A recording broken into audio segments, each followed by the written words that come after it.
Beberapa waktu yang lalu Presiden RI Joko Widodo, Jokowi, dengan cepat menginstruksikan seluruh jajarannya untuk mengkoordinasikan pengiriman bantuan kemanusiaan kepada korban bencana alam gempa bumi yang terjadi di Turki dan Suriah. Menteri Koordinator Bidang Pembangunan Manusia dan Kebudayaan, Menko PMK, Muhadjir Effendi menghadap Presiden RI Joko Widodo untuk melaporkan pemberian bantuan kepada korban gempa Turki dan Suriah, di Istana Kepresidenan Jakarta. Dalam laporannya kepada Presiden, Muhadjir menerangkan, bantuan tenaga kesehatan yang telah dikirimkan Indonesia.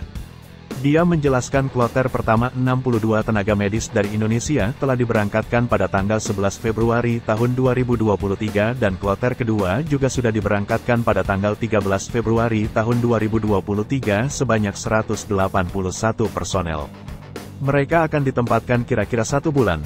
Kemudian akan kirim tadi itu tenaga pengganti yaitu dokter-dokter dan perawat dan ahli kesehatan yang berkaitan dengan penyakit-penyakit menular yang biasanya akan terjadi setelah sekitar 1 bulan kejadian bencana, ujar Menko PMK usai bertemu dengan Presiden Joko Widodo, Jokowi. Lebih lanjut, Muhadjir mengatakan, bantuan dokter-dokter dan tenaga perawat di bidang ortopedi akan ditempatkan di Turki dan Suriah selama 1 bulan. Setelah itu, dokter dan perawat khusus penyakit menular akan diberangkatkan ke sana. Diharapkan dengan sedikit bantuan dari Indonesia bisa meringankan beban penderitaan dari saudara-saudara kita yang tengah dilanda bencana alam, gempa, di Turki dan Suriah. Terutama untuk pertolongan pertama yaitu SAR dan tenaga medis. Untuk pertolongan pertama dibutuhkan dokter-dokter ortopedi, bedah ortopedi, dan pada berikutnya nanti insya Allah setelah tim pertama ini ditarik, akan kita kirim tahap kedua kemungkinan yaitu dokter-dokter yang khusus dan perawat, ahli kesehatan yang menangani penyakit-penyakit menular, jelas Muhadjir. Muhadjir mengatakan bantuan tenaga kesehatan khususnya di bidang ortopedi akan ditempatkan di Turki dan Suriah selama 1 bulan. Setelah itu, dokter dan perawat khusus penyakit menular akan diberangkatkan ke sana.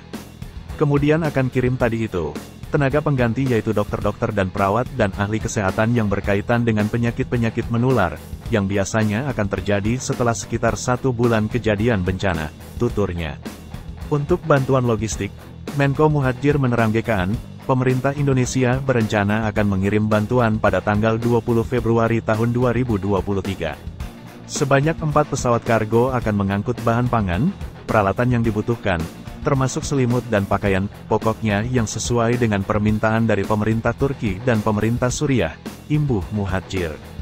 Berdasarkan data terakhir, korban jiwa di Turki mencapai 31.643 orang dan di Suriah 4.574 orang.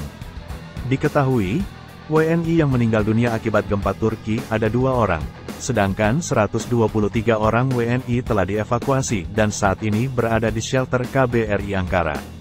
Secara teknis saya belum mendapatkan informasi apakah WNI yang meninggal dunia harus dibawa ke Indonesia atau cukup dimakamkan di sana.